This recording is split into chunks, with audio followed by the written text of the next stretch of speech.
पण वाल्मिक कराड गँगचं हे क्रौर्य पाहून अवघा महाराष्ट्र हादरून गेलाय। यावर बोलताना जितेंद्र आव्हाड सुद्धा भावुक झाले।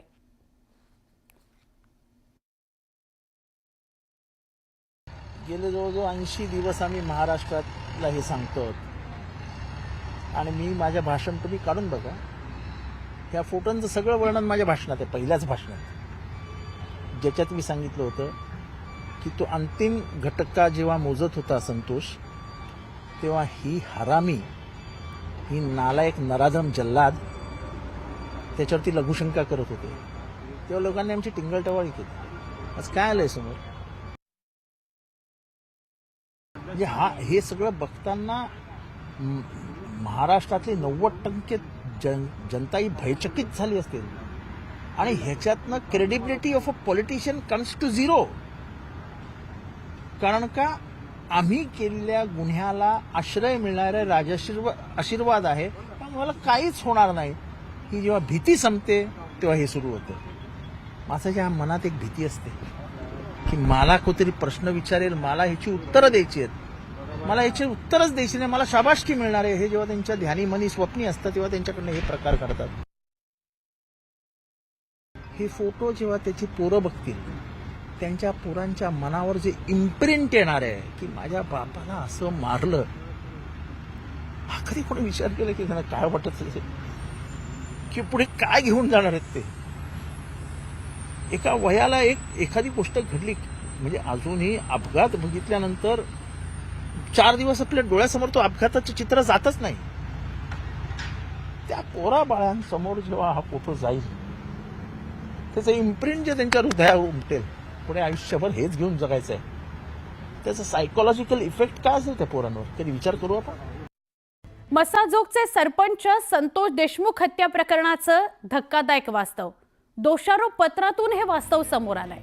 संतोष देशमुख यांना मारताना आरोपींनी काढलेल्या व्हिडिओमधील काही फोटो समोर आल्यावर सगळीकडेच संतापाची लाट आहे। या पार्श्वभूमीवर आज बीड जिल्हा बंदची हाक देण्यात आली आहे।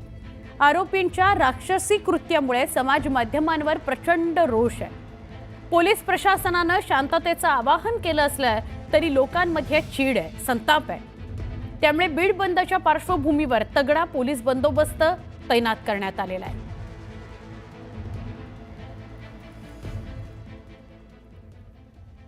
आमचे प्रतिनिधी सुरेश जाधव यांच्याशी आपण या सगळ्याविषयी अधिक बोलूया। सुरेश, आज बीड बंदची हाक देण्यात आलेली आहे, काय सांगाल?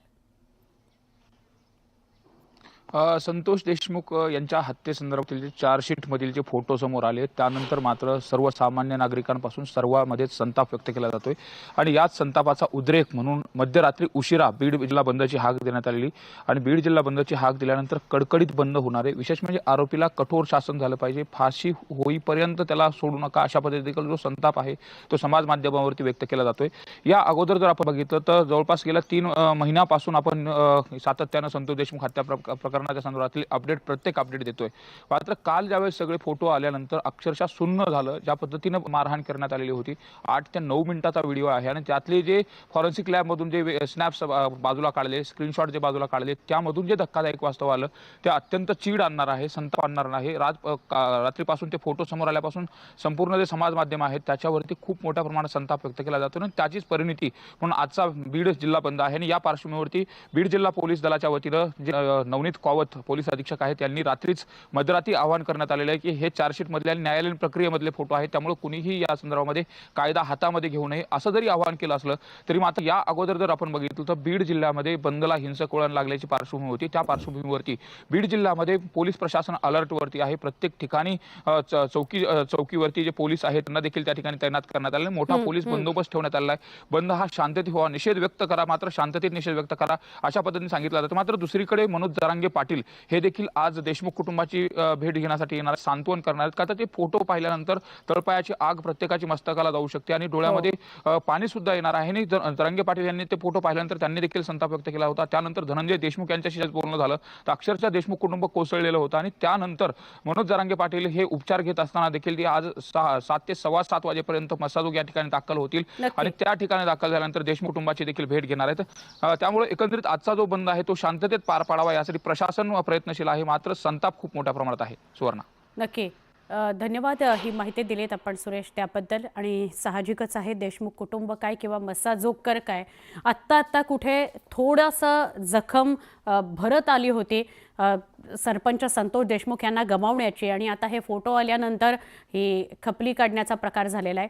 दरम्यान सोशल मीडियावर हे फोटो व्हायरल झाल्यावर बीड जिल्ह्यातील वातावरण प्रचंड तापलं आहे.